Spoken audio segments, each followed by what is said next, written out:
ജീവിതം ഇന്നു മുതൽ അനുനിമിഷം ആനന്ദമയമാക്കൂ. ഇന്നു മുതൽ മനസ്സിൽ നിശാന്തി എന്നയക്കും. നേരമായി മാറിയിടുവാൻ സമയമായി ചെയ്തു തീർക്കുവാൻ ദൈനംദിന ജീവിതമിനി ആനന്ദകരമാക്കൂ. പാപം കൊണ്ട് നിങ്ങൾക്ക് സംതൃപ്തരാവാൻ കഴിയില്ല. നിങ്ങൾക്ക് ഇങ്ങനെ പറയാനാവില്ല, സ്തോത്രം ദൈവമേ, എനിക്ക് കൃപയും ദയയുമുണ്ട്, യേശുവിലായവർക്ക് യാതൊരു ശിക്ഷാവിധിയും ഇല്ലല്ലോ, അതുകൊണ്ട് ഏതായാലും സുഖമായി. ഇന്ന് നാം പറയാറുള്ള ഒരു പദവിന്യാസം എനിക്കിഷ്ടമാണ്. നിങ്ങൾക്കറിയാമോ, അവർ വ്യഭിചാരത്തിലേക്ക് അറിയാതെ വീണു പോയതാണ്. അല്ല, നാം വ്യഭിചാരത്തിലേക്ക് താനേ വീഴാറില്ല. അതിനായി നാം പ്രവർത്തിക്കാനുണ്ട്. അതാരംഭിക്കുന്നത് മനസ്സിൽ നിന്നാണ്. അതാരംഭിക്കുന്നത് തമ്മിൽ തമ്മിൽ കാണാൻ പാടില്ലാത്തവർ കാണുമ്പോഴാണ്. അതാരംഭിക്കുന്നത് അരുതാത്ത സംസാരങ്ങൾ മുഖേനയാണ്. അതാരംഭിക്കുന്നത് ഭാര്യയ്ക്ക് ഡോണറ്റ്സ് വാങ്ങിക്കൊടുക്കാതെ വേറൊരുത്തിക്ക് അത് വാങ്ങിച്ചു കൊടുക്കുമ്പോഴാണ്.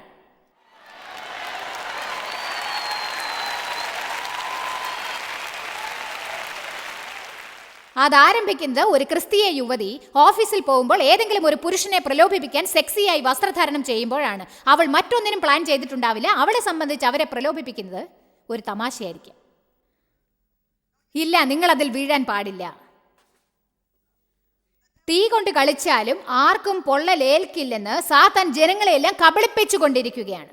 സാത്താൻ ജനങ്ങളെ കബളിപ്പിക്കാനായി ഇങ്ങനെ ചിന്തിപ്പിക്കുന്നു. വെറുതെ മനസ്സിൽ വെച്ചുകൊണ്ടിരിക്കുന്നിടത്തോളം കാലം പ്രശ്നമില്ല. പക്ഷേ യേശു പറഞ്ഞു, ഒരു സ്ത്രീയെ മോഹിക്കുകയാണെങ്കിൽ പോലും അത് വ്യഭിചാരം ചെയ്യുന്നതിന് തുല്യമാണ്. നിങ്ങൾ ആരെങ്കിലും വെറുത്താൽ അത് കൊലപാതകത്തിന് തുല്യമാണ്.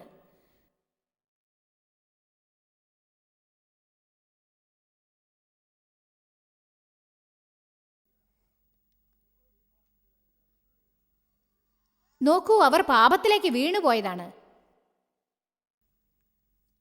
അല്ല, എവിടെയെങ്കിലും ഒരിടത്ത് നിങ്ങൾ തീരുമാനമെടുക്കേണ്ടി വരും, അല്ലാതെ ആരും താനെ വീഴില്ല. തീരുമാനമാണ് പ്രധാനം. സാത്താൻ മഹാചതിയനാണ്. അവൻ ജനങ്ങളെ കബളിപ്പിക്കും. അവർ കബളിപ്പിക്കപ്പെടുന്നതിന്റെ കാരണങ്ങളിൽ ഒന്ന്, അവർ കേൾക്കേണ്ടതായ കാര്യങ്ങൾ അൾത്താരയിൽ നിന്ന് കേൾക്കുന്നില്ല എന്നതാണ്.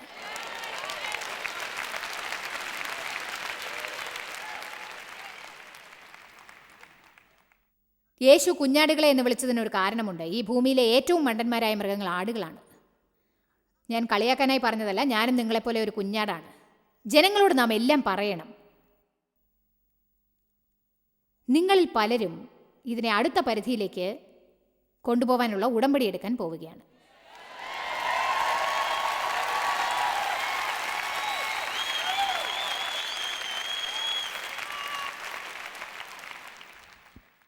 നിങ്ങൾ ദൈവത്തോട് ഇങ്ങനെ ചോദിക്കാൻ ആരംഭിക്കണമെന്ന് ഞാൻ ആഗ്രഹിക്കുന്നു.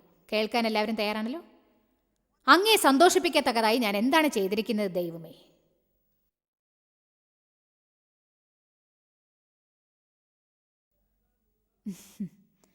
വിശുദ്ധന്മാർക്ക് ഇപ്പോൾ നടുക്കം തോന്നുന്നുണ്ടാവും.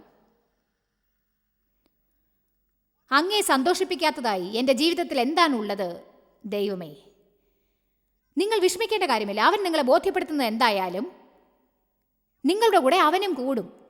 അവൻ നിങ്ങൾക്ക് കൃപ നൽകും, നിങ്ങൾക്ക് ദയ നൽകും, നിങ്ങളെ സഹായിക്കും, നിങ്ങളെ അവൻ പഠിപ്പിക്കും. ഒരേ സമയത്ത് നിങ്ങൾക്ക് കൈകാര്യം ചെയ്യാനാവാത്തതിലും ഉപരിയായി ദൈവം നിങ്ങൾക്ക് ഭാരം തരില്ല.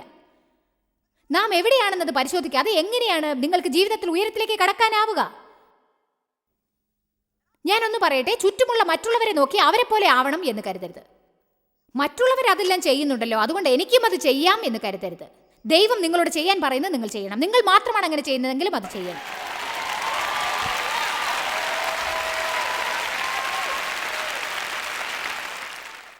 ആമേൻ. നീതി എന്നത് യേശുക്രിസ്തുവിന്റെ രക്തത്തിലൂടെ നമുക്ക് നൽകപ്പെട്ട ഒരു നിലനിൽപ്പാണ്. അതൊരു യാഥാർത്ഥ്യമാണ്. എനിക്കത് പ്രസംഗിക്കാൻ ഇഷ്ടമാണ്. ദൈവത്തോടൊത്ത് നാം നേരെയാക്കപ്പെട്ടു. നിങ്ങൾ നേരെയാക്കപ്പെടാതെ നിങ്ങൾക്ക് നേരായത് ചെയ്യാനാവില്ല. കാരണം നിങ്ങൾക്കില്ലാത്ത ഒരു കാര്യം നിങ്ങൾക്ക് ചെയ്യാനാവില്ല. അതുകൊണ്ടാണ് ജനങ്ങൾക്ക് ജീവിതത്തിൽ ദൈവസ്നേഹം സ്വീകരിക്കുന്നത് വരെ യഥാർത്ഥ സ്നേഹത്തിൽ വിജയകരമായി നടക്കാൻ സാധിക്കാത്തത്. കാരണം നിങ്ങൾക്കില്ലാത്തത് നിങ്ങൾക്ക് നൽകാനാവില്ല. എനിക്ക് നീതിയില്ലെങ്കിൽ പിന്നെ എങ്ങനെയാണ് എനിക്ക് നീതി ഉണ്ടാക്കാൻ സാധിക്കുക? എനിക്കില്ലാത്ത ഒന്നും ഞാൻ സൃഷ്ടിക്കണമെന്ന് ദൈവം പ്രതീക്ഷിക്കില്ല. അതുകൊണ്ടാണ് അവനെ തന്നെ വിത്തായി നൽകിയിരിക്കുന്നത്. അവൻ നീതിയാണ്. അതുകൊണ്ടാണ് എൻ്റെ ഉള്ളിൽ നീതിയുടെ വിത്തുള്ളത്. ദൈവവചനം എന്ന വെള്ളം കൊണ്ട് ഞാൻ ആ വിത്ത് നനയ്ക്കുകയാണെങ്കിൽ എൻ്റെ ജീവിതത്തിൽ നിന്നും കളകൾ അകറ്റാൻ ഞാൻ പരിശുദ്ധാത്മാവിനോട് പ്രവർത്തിക്കണം. നാം കൃഷി ചെയ്തുകൊണ്ടിരിക്കുന്ന തോട്ടമാണ്.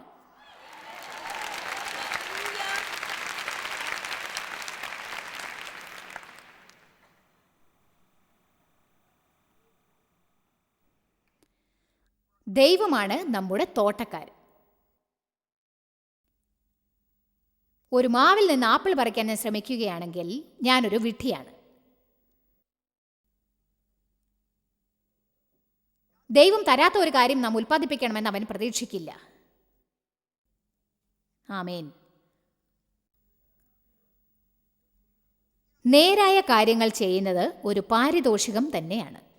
ഞാൻ ഇപ്പോൾ പറയുന്നത് പോലെയുള്ള ഒരു ചിന്ത എല്ലാവർക്കും ഉണ്ടായാൽ അത് എത്ര നന്നായിരിക്കും. നന്ദി യേശുവേ, ആ പരിതസ്ഥിതിയിൽ നേരായി പെരുമാറാനുള്ള കൃപ അങ്ങ് എനിക്ക് തന്നു.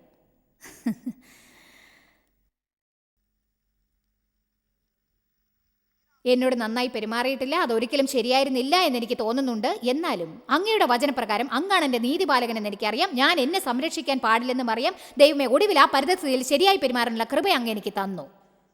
അങ്ങനെയുള്ള ഒരു വികാരം ഉണ്ടാവുന്നത് എത്ര നല്ലതാണെന്ന് അറിയാമോ? അതെന്താണെന്നോ, ഞാൻ നേരായത് ചെയ്തു. ഒരിക്കലും മഹത്വം നാം എടുക്കാൻ പാടില്ല, ദൈവത്തിന് മഹത്വം കൊടുക്കണം. പക്ഷെ ഞാൻ നേരായത് ചെയ്തു. ഒരു മുഴുഭ്രാന്തിയെ പോലെ പെരുമാറുന്നത് എത്ര മോശമായ തോന്നൽ ഉണ്ടാക്കുമെന്നറിയാമോ? നിങ്ങൾ പറയാൻ പാടില്ലാത്ത കാര്യങ്ങൾ യഥേഷ്ടം വിളിച്ചു പറയുന്നു, എന്നിട്ട് എല്ലാവരും ദേഷ്യപ്പെടും, വിഷമിക്കും. പക്ഷെ നിങ്ങൾ കിടക്കയിൽ കിടന്ന് നന്നായിട്ട് ഉറങ്ങിക്കൊണ്ടിരിക്കും.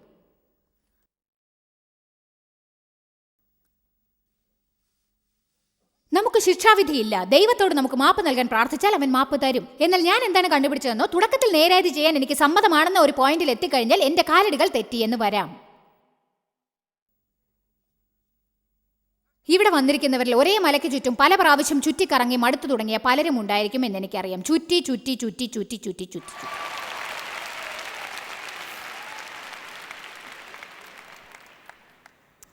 നാം എന്തെങ്കിലും തെറ്റ് ചെയ്യുമ്പോൾ നമ്മെ സഹായിക്കാനായി ദൈവത്തിൻ്റെ കൃപയും ക്ഷമയുമുണ്ട്. തെറ്റെന്നത് നാം കരുതിക്കൂട്ടി ചെയ്യുന്ന ഒരു കാര്യമല്ല. ഒരു വ്യക്തി നേരായത് ചെയ്യാൻ ശ്രമിക്കുമ്പോൾ സംഭവിക്കുന്ന ഒന്നാണ് ഈ തെറ്റ്. ആദ്യം ദൈവരാജ്യത്തെയും അവൻ്റെ നീതിയെയും അന്വേഷിപ്പിൻ. ശരിയായ കാര്യങ്ങൾ ചെയ്യാനായി പ്രാർത്ഥിക്കൂ, ശരിയായി പ്രവർത്തിക്കാനായി പ്രാർത്ഥിക്കൂ.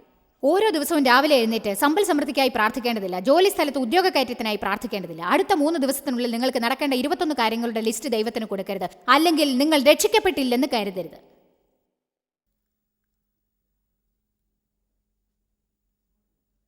എന്താ ആരും ചിരിക്കാത്തത്? പൗലോസ് ഒരിക്കലും വസ്തുക്കൾക്കായി പ്രാർത്ഥിച്ചില്ല. ദേവാലയങ്ങൾക്ക് പലതും ഉണ്ടാവണമെന്ന് പൗലോസ് പ്രാർത്ഥിച്ചില്ല. പരീക്ഷകളിൽ നിന്ന് രക്ഷപ്പെടുത്താനായി പൗലോസ് ദൈവത്തോട് അപേക്ഷിച്ചതായി ഒരൊറ്റയിടത്തും നിങ്ങൾക്ക് കാണിച്ചു തരാൻ സാധിക്കില്ല. അവർ നേരായി പെരുമാറണമെന്നാണ് അയാൾ പ്രാർത്ഥിച്ചത്.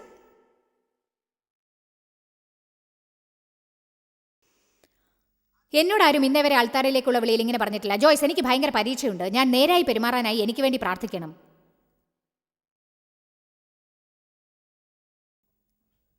എല്ലാവർക്കും പരീക്ഷയിൽ നിന്ന് രക്ഷപ്പെടാൻ ഇഷ്ടമാണ്, എനിക്കത് നന്നായിട്ട് അറിയാം.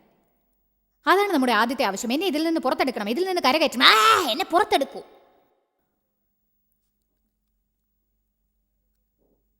പ്രശ്നം എന്താണെന്ന് വെച്ചാൽ നമ്മുടെ വളർച്ച നടക്കുന്നത് ആ സമയത്താണ്. പ്രശ്നങ്ങളില്ലാത്തപ്പോൾ നാം വളരുന്നില്ല.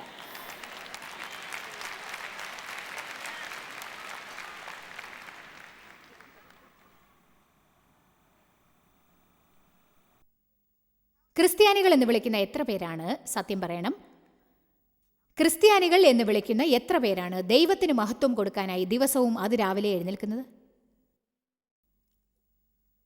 ഇതാണ് നാം ചെയ്യേണ്ട കാര്യം. ദൈവമേ, അങ്ങയെ മഹത്വപ്പെടുത്താനായി ഞാൻ ജീവിക്കുന്നു. എൻ്റെ എല്ലാ അംഗങ്ങളെയും അങ്ങേക്ക് സമർപ്പിക്കുന്നു. റോമർ 12:1. ഞാനിത് ഉണ്ടാക്കി പറയുകയാണെന്ന് കരുതരുത്. ദൈവമേ, ജീവനുള്ള ആരാധനയായി ഞാനിതാ എൻ്റെ ശരീരങ്ങളെയും എൻ്റെ വായയെയും എൻ്റെ മനസ്സിനെയും എൻ്റെ മനോഭാവത്തെയും എൻ്റെ കൈകളെയും എൻ്റെ പാദങ്ങളെയും എൻ്റെ ഡയറിയെയും എൻ്റെ ഉദ്ദേശങ്ങളെയും ലക്ഷ്യങ്ങളെയും സമർപ്പിക്കുന്നു. അങ്ങയുടെ മഹത്വത്തിനായി ഞാൻ ജീവിക്കും. അങ്ങയുടെ നാമമഹത്വത്തിനായി ജീവിക്കും. നീതി ആദ്യമായി യേശുവിലുള്ള നമ്മുടെ വിശ്വാസത്തിൽ നമുക്ക് നൽകപ്പെട്ടതാണ്. രണ്ടാമതായി നമ്മുടെ ജീവിതം ജീവിക്കുന്നതിൽ അത് കാണാം. ജനങ്ങളോട് നാം എങ്ങനെ പെരുമാറുന്നു എന്നത് നമ്മുടെ തീരുമാനങ്ങൾ എന്താണ്. ഗലാത്യർ 3:6 എന്താണ് പറയുന്നതെന്ന് നോക്കാം. ഇന്ന് ഞാൻ നിങ്ങളെ സഹായിക്കുകയാണ്. നിങ്ങളെ എല്ലാവരെയും ഞാൻ ഇന്ന് സഹായിക്കും. ക്രിസ്തീയ മതത്തിന് നല്ല പേര് ഉണ്ടാക്കിയെടുക്കാൻ ഞാൻ സഹായിക്കും.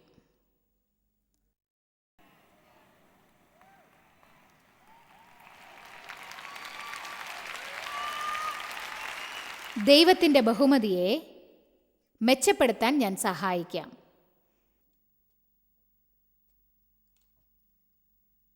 എൻ്റെ പെരുമാറ്റം ദൈവത്തിൻ്റെ ബഹുമതി എങ്ങനെ ബാധിക്കുമെന്ന് ചോദിച്ചേക്കാം. അത് തീർച്ചയായും ബാധിപ്പുണ്ടാക്കും. എന്തുകൊണ്ടാണെന്നോ, 2 കൊരിന്ത്യർ 5:20 നാം ദൈവത്തിൻ്റെ പ്രതിനിധികളാണ് എന്നതിൽ പറയുന്നു. ഇത് മനസ്സിലാക്കൂ. അവൻ നമ്മിലൂടെ ലോകത്തോട് ഒരപേക്ഷ ചെയ്യുകയാണ് എന്നറിയാമോ?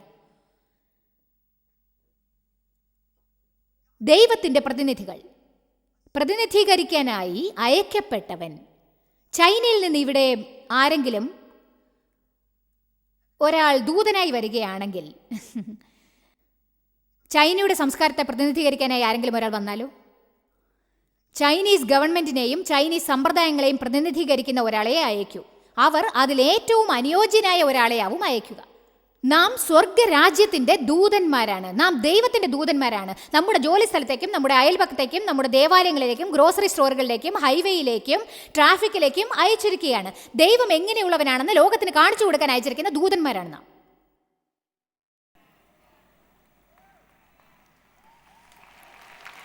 നാം ഒരു റെസ്റ്റോറൻറ്റിൽ ചെല്ലുമ്പോൾ അവിടെയുള്ള ജോലിക്കാരെല്ലാവരും നമ്മുടെ മനസ്സിന് പിടിച്ചതുപോലെ പെരുമാറിയെന്ന് വരില്ല. പക്ഷേ അത്തരം സമയങ്ങളിൽ നാം പറയണം, ഹേയ് സാരമില്ല, നോ പ്രോബ്ലം. എല്ലാവരും തെറ്റ് ചെയ്യും, അതുകൊണ്ട് വിഷമിക്കാതിരിക്കൂ, സമയം എടുത്തോളൂ. ഇങ്ങനെയല്ല. എന്താണ് ഈ കാണിച്ചതിൻ്റെ അർത്ഥം? എൻ്റെ വെള്ളം എവിടെ?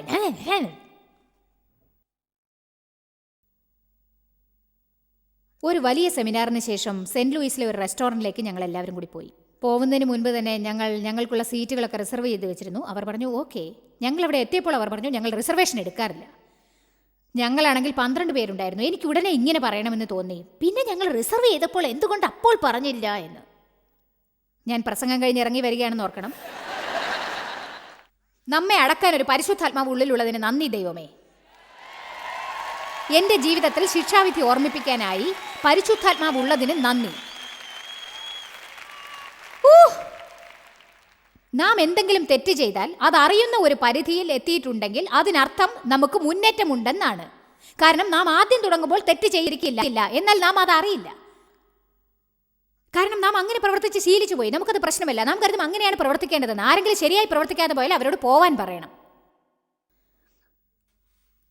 എന്നിട്ട് ദൈവവുമായി മലയ്ക്ക് ചുറ്റും ചില തവണ ചുറ്റിക്കറങ്ങി ഏതാനും സെമിനാറുകളും വേദപഠനവും കഴിയുമ്പോൾ എന്തെങ്കിലും ഒരു തെറ്റ് ചെയ്താൽ 3 ദിവസം കഴിഞ്ഞ് ഇങ്ങനെ ചിന്തിക്കുന്ന ഒരു പരിധിയിലെത്തും. അതായത് ഞാൻ ഒരിക്കലും അങ്ങനെ പെരുമാറാൻ പാടില്ലായിരുന്നു കേട്ടോ. ഒടുവിൽ ദൈവം നിങ്ങളെ 2 ആഴ്ചകളോളം ഉപദേശിക്കുമ്പോൾ നാം മടങ്ങിച്ചെന്ന് ക്ഷമ ചോദിക്കും.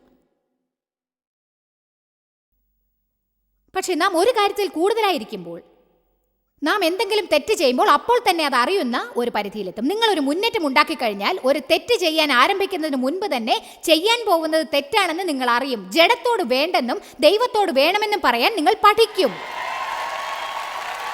ഇതാണ് മുന്നേറ്റം. അങ്ങനെയാണത് സംഭവിക്കുന്നത്. അത് മഹത്വത്തിൽ നിന്ന് മഹത്വത്തിലേക്ക് പടിപ്പടിയായി ഉയരുന്നതാണ്. നിങ്ങൾ അവിടെ എത്തിയില്ലെങ്കിൽ ദേഷ്യപ്പെടരുത്. കുറഞ്ഞ പക്ഷം യാത്ര ചെയ്തുകൊണ്ടിരിക്കുക. എവിടെയെങ്കിലും പോയി നിന്ന് പറയരുത്, നോക്കൂ എല്ലാവരും ഇങ്ങനെയാണല്ലോ ചെയ്യുന്നത്, എന്താണ് പ്രശ്നം?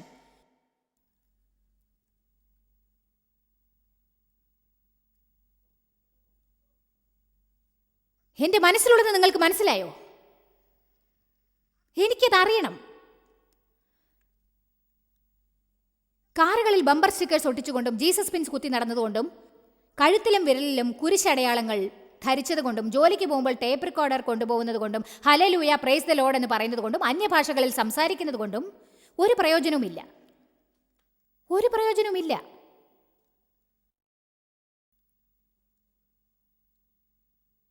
അതിന് തക്കതായ ഫലം ഉൽപ്പാദിപ്പിക്കുകയാണ് വേണ്ടത്. നിങ്ങൾക്ക് അവരെ ഫലം കൊണ്ട് അറിയാം, അവരുടെ ബമ്പർ സ്റ്റിക്കർ കൊണ്ടല്ല. അവരുടെ ഫലം കൊണ്ട് അവരെ അറിയാം.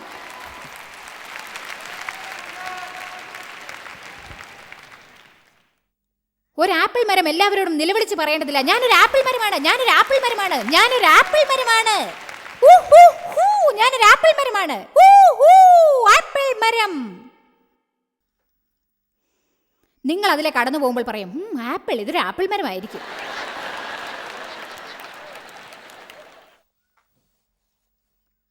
ആമേൻ.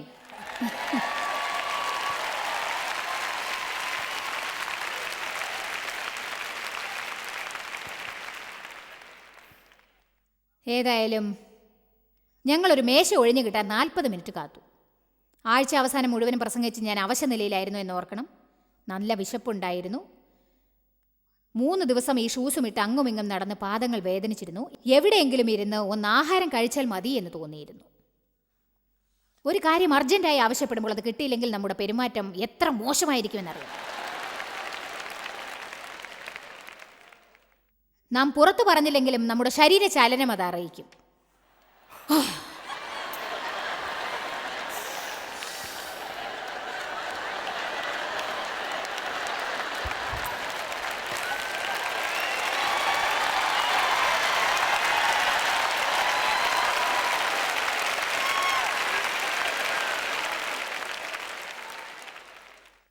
ഒടുവിൽ ഞങ്ങൾക്ക് ഇരിക്കാൻ ഒരു സ്ഥലം കിട്ടി. ഞങ്ങൾക്ക് 12 പേർക്കും ഒരു നല്ല മേശ കിട്ടി. ആദ്യം ഡ്രിങ്ക്സ് ഓർഡർ ചെയ്തു. കാഫി, കോക്ക്, വെള്ളം, അങ്ങനെ ഓരോന്നായി. ഒരു പെണ്ണ് ഇവയെല്ലാം ഒരു വലിയ ട്രേയിൽ കൊണ്ടുവന്നു. അവൾ ഞങ്ങളുടെ ടേബിളിൻ്റെ അടുത്തെത്താറായപ്പോൾ ട്രേ ഇങ്ങനെ ചുവരിൽ ചെന്ന് ഇടിച്ചു. എൻ്റെ ഭർത്താവിൻ്റെ മടിയിൽ.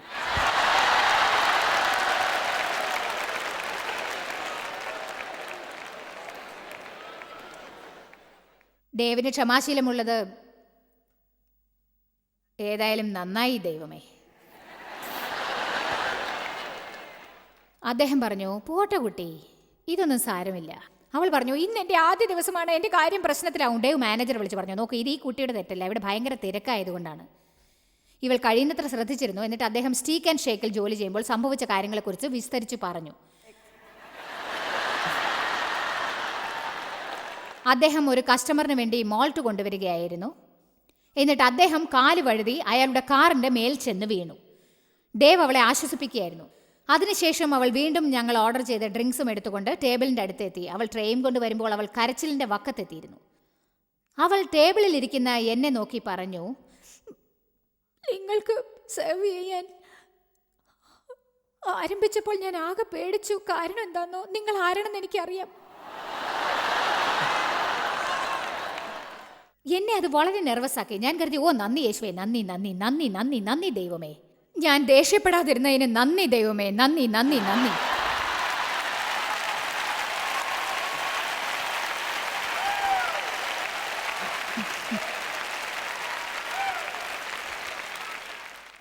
ഞാൻ ഒരു കാര്യം പറയട്ടെ, നിങ്ങൾ ആരാണെന്നറിയുന്ന ജനങ്ങളും തീർച്ചയായും ഉണ്ടാവും. കാരണം നിങ്ങൾ ചെറിയ അഭിപ്രായങ്ങൾ പറഞ്ഞിട്ടുണ്ട്. ഓ എനിക്കത് പറ്റില്ല, ഞാൻ ഞായറാഴ്ച പള്ളിയിൽ പോകുന്നുണ്ടല്ലോ.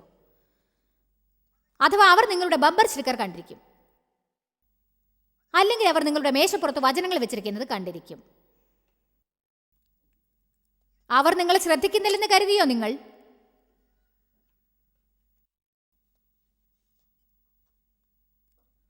പറയൂ സഭേ.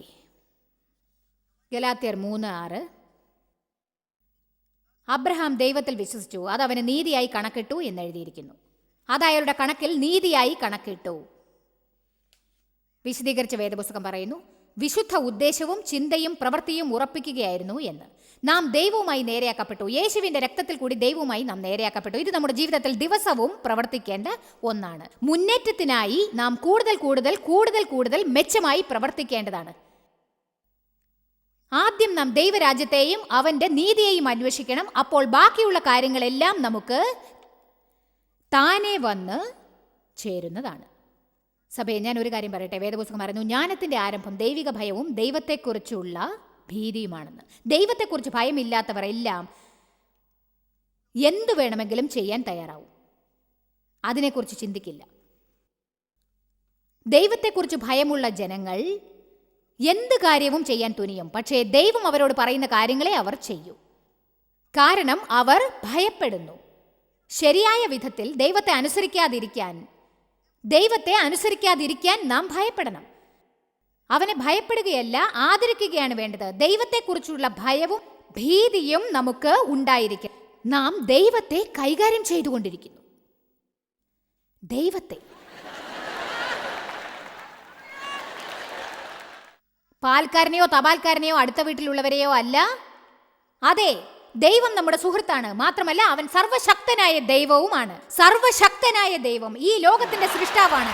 എല്ലാ ശക്തിയും ബലവും ജ്ഞാനവും അറിവും എപ്പോഴും എല്ലായിടത്തും അവൻ്റെതായിരിക്കും. നമുക്കൊന്നിൽ നിന്നും രക്ഷപ്പെടാനാവില്ല. അവൻ നാം ചെയ്യുന്നതെല്ലാം കാണുന്നു.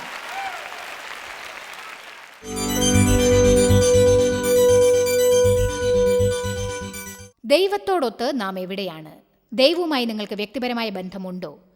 ഒരുപക്ഷെ നിങ്ങൾ ആത്മീയതയ്ക്കായി പരിശ്രമിക്കുകയായിരിക്കാം. നിങ്ങൾ ദേവാലയത്തിലേക്ക് പോകുന്നുണ്ടാവും. പക്ഷേ യേശുവിൽ ദൈവവുമായി ഒരു വ്യക്തിപരമായ ബന്ധം സ്ഥാപിക്കാനായോ എന്ന് പറയാൻ സാധിക്കുന്നുണ്ടാവില്ല. ഒരുപക്ഷെ യേശുവിനെ നിങ്ങൾ കർത്താവായി സ്വീകരിച്ചിട്ടുണ്ടാവില്ല. 1 യോഹന്നാൻ 1:8-9 നമുക്ക് പാപമില്ല എന്ന് പറയുന്നു എങ്കിൽ, നാം പാപികളാണെന്ന് സമ്മതിക്കാൻ വിസമ്മതിച്ചാൽ നാം നമ്മെ തന്നെ വഞ്ചിച്ചുകൊണ്ടിരിക്കുകയാണ്.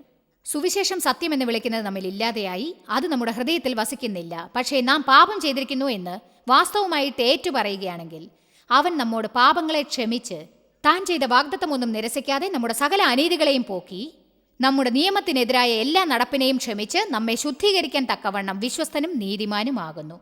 ഇതൊരു മികച്ച സുവാർത്തയാണ്. നാം ചെയ്യേണ്ടത് പാപികളാണെന്ന് ഏറ്റുപറയുകയാണ്.